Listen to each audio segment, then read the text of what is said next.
Hello, thanks for being in a new video. This time we have unboxing of the realme GT6. Let's get started.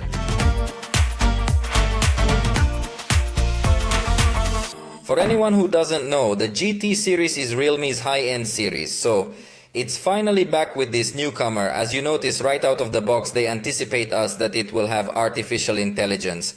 But let's open it to know what's inside this box. Before opening it, you should know that at this moment of the video recording, I do not know the launch price in Mexico. In case you know it at the time of editing the video, it will be appearing on your screen. And if not, in the review I will tell you all about its price, because obviously we will rely on it to make a complete analysis of this device. So join me in uncovering it. And the first thing we come across is this documentation. Let's see, in this bag came the key to remove the tray, which it looks like I already broke, but here we can use it. It also comes with simple documentation, quick guides, and more additional information. And finally we come across the holster, which as you notice it comes textured on the inside. And it's also completely flexible but not completely transparent. In fact, it has a solid gray padding. This will help keep the case from turning yellow over time. So it has its plus point, although personally I would like a holster with a little more attractive design perhaps. I see this holster as a bit boring, but that will surely be much more noticeable when we get to know the back design of this device, which I think will be very nice because Realme has been doing some very attractive things lately. So let me put this back in storage and we'll get the cell phone out.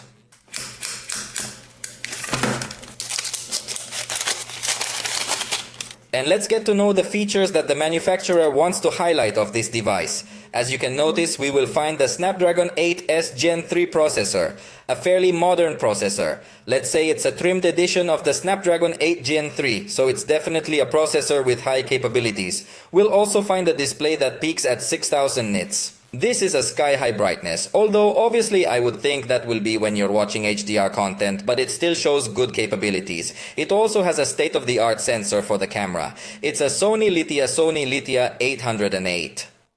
Also lately, these Sony Lithia sensors are coming out very good, so I think the camera will be of very good quality. And finally, it gives us a 120 watt SuperVOOC charge, and the battery is 5500 milliamps. So these are definitely points that make this device become very attractive. But let's take this sticker off.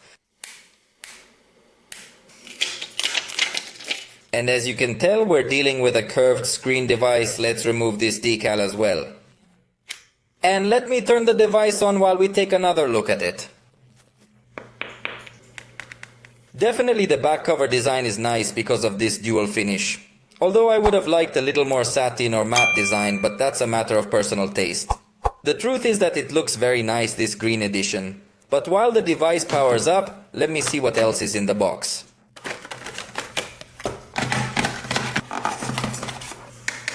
As you can see, here's the 120 watt charger. It's tremendous. It's surely going to charge very fast, although this also makes it a little bit bigger and thicker charger. It's not that heavy though, but obviously you do have to carry it with plenty of room. And additionally, it comes with the USB-A port. So the included cable is from USB-A to USB-C. And obviously you need this original cable if you want to take advantage of maximum power, because it's a considerably thick cable to be able to transfer all that current. So that's what comes here in the box. We're going to put all of this content back in and we'll come back with the cell phone. And that's it. I've got this device right here in my hands. So let me tell you about its specs real quick. It's 8.6 millimeters thick and weighs 199 grams. So the design I think is okay. Although it doesn't seem to incorporate ultra premium materials that we might expect from high-end devices. So the frames appear to be plastic or maybe some aluminum alloy, but they're not 100% metal, so it doesn't give the premium feel. The curved glass, despite not having Gorilla Glass, has very good resistance. Usually Realme offers reinforced glass, so I have no doubt that here will also be one of those cases. Although we wish they would be a bit clearer about what glass they are using. As you can see, it integrates fingerprint reader inside the display, so that's another attractive element and one that makes it stand out as a high-end device. The screen has a diagonal of 6.78 inches and offers us AMOLED technology with a full HD plus resolution of 2780 by 1264 pixels. The screen reaches 120 Hz in its refresh rate, but is also able to go down to 1 Hz to consume little battery and static content. And as I had anticipated you, it has a peak brightness of 6000 nits when viewing HDR content. So it's a really spectacular display. It has everything it needs to be a high-end display. Notice that it has an extra brightness option that definitely makes the display have tremendous power. Although it will obviously consume more battery when you enable this setting, but definitely for times of use where you require a lot of brightness, yes, you can get to take advantage of it.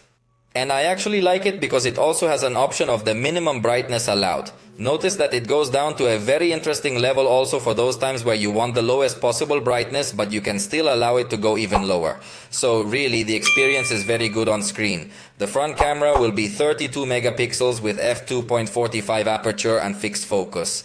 So it's a very high resolution sensor. This is what the preview looks like before taking the picture, but don't panic. After you take the picture, it optimizes the highlights and shadows better. And in fact, note that the device has Pro XDR technology in its display. So some areas of the screen can emit more brightness to give it more realism. Notice how it looks with this option turned off and now turned on. It definitely brings a lot more life to the pictures. And overall, this front camera we could say has a good quality, a good level of detail, although we will test it much more in depth in the review, but for now it looks good. And on the back we find 3 cameras. First I tell you about the ultra-wide, which is 8 megapixels with f2.2 aperture and fixed focus. Then there is the 50 megapixel main camera with Sony Lithia 808 sensor and f1.69 aperture, plus optical stabilization. So it's a very competitive camera. And finally it has a telephoto camera with 2x optical zoom, and it has 50 megapixels on its sensor. It's a Samsung ISOCELL JN5. It also has f2.0 point aperture and obviously autofocus. So I insist that cameras can become very competitive. It all depends on the price. And here I have some examples. This is the main camera. As you can see, with 23 millimeters, it looks very good. We have also with 2x zoom, where it uses optical zoom. So also the picture quality is very good. And what I always like to show is how with the Pro XDR technology, the picture looks much more realistic. Notice how the clouds gain that brightness that they had in real life. It looks spectacular. And now you're looking at a photograph at 91 millimeters. That's 4x zoom, and it also looks good quality and good definition. This would be the 10x zoom setting, and we're still seeing very good definition. You really see an excellent level of detail. I was very surprised in that regard. And the highest it gets is 20x digital zoom, and again, it's very good. So the camera performance seems to be very competitive. In fact, since it has 250 megapixel sensors, you can take high resolution pictures using both the main camera and the telephoto camera, so you could have very good level of detail on all these cameras. In addition, it supports video recording in 4K at 60 frames per second, both with the main camera and the telephoto camera. The device's battery is 5500 milliamps and supports 120 watts Super VOOC charging. Also, note that it has a GT mode that is going to give it a lot more power still in the ultra high performance, although it could obviously drain the battery, but I like that it has that mode. It has a terabyte of internal storage, so you have plenty of room for you to store lots and lots of games, lots and lots of videos, lots and lots of photos. In that regard, I think it's way ahead of a lot of competitors. It also offers 16 gigabytes of RAM along with 4 gigabytes of virtual RAM that you can expand up to another 12 gigabytes. I personally don't really like using virtual RAM, so I would turn it off because we have enough physical RAM, but I will try it in this default configuration. And lastly, the processor is the Snapdragon 8S Gen 3, a processor that I've already told you is a little step down from the Snapdragon 8 Gen 3, so it's an excellent addition. Let's run a performance test to more or less get an idea of the performance this device could achieve. Although remember, I already posted a video of specific performance tests on this device, so you can go check it out, and in the video review we'll have other tests as well. So I'm going to run this benchmark and get back with you when I'm done. And that's it. Here are the results. As you can see, in multi-core it reached 4,670 points, and I didn't enable GT mode. In addition, in single core it reached 1,819 points. And with these numbers, we get an idea of what we had already tested on other devices with this same processor. It falls even slightly below the Snapdragon 8 Gen 2, so more or less equivalent to the Snapdragon 8 Gen 2. This time I'm also going to run another benchmark to more or less test the graphics power.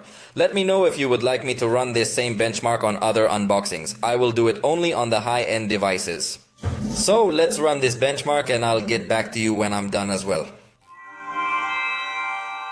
And that's it. We have the results here, although I have to tell you that I ran the extreme test better afterwards, because in the basic test it didn't even give me a score. It said the device was too powerful, so I ran this other version and this is the score 2963 for your reference. But remember, we'll have a lot more tests in the review. For now it's just been an initial glimpse. I hope you liked this video. If you did, you know you can let us know. And we'll see you next time.